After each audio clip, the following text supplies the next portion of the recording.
Hello friends, welcome to Mahadev vlogs channel. ఈరోజు మా స్కూల్లో ఇండియాలోని రాష్ట్రాలను మ్యాప్లో లొకేట్ చేయించారు. దీనిని మనం మ్యాప్ పాయింటింగ్ అంటాం. దీనిని మీకు వివరిస్తాను. దీనిని మనం ఇండియా పొలిటికల్ మ్యాప్లో చేస్తాము. పొలిటికల్ మ్యాప్లో ఏ రాష్ట్రానికి ఆ రాష్ట్రం వాటి యొక్క సరిహద్దుతో విభజించబడుతుంది. కేరళ తిరువనంతపురం,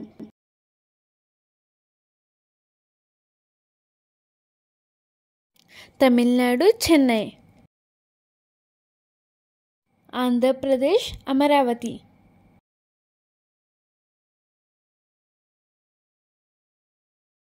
కర్ణాటక బెంగళూరు,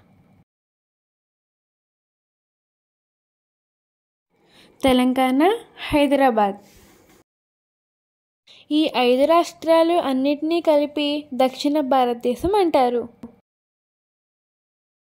గుజరాత్, గోవా, మహారాష్ట్ర ఈ 3 రాష్ట్రాలని కలిపి పశ్చిమ భారతదేశం అని అంటారు. ఒడిశా, బీహార్, జార్ఖండ్ మరియు వెస్ట్ బెంగాల్ ఈ 4టిని కలిపి తూర్పు భారతదేశం అని అంటారు.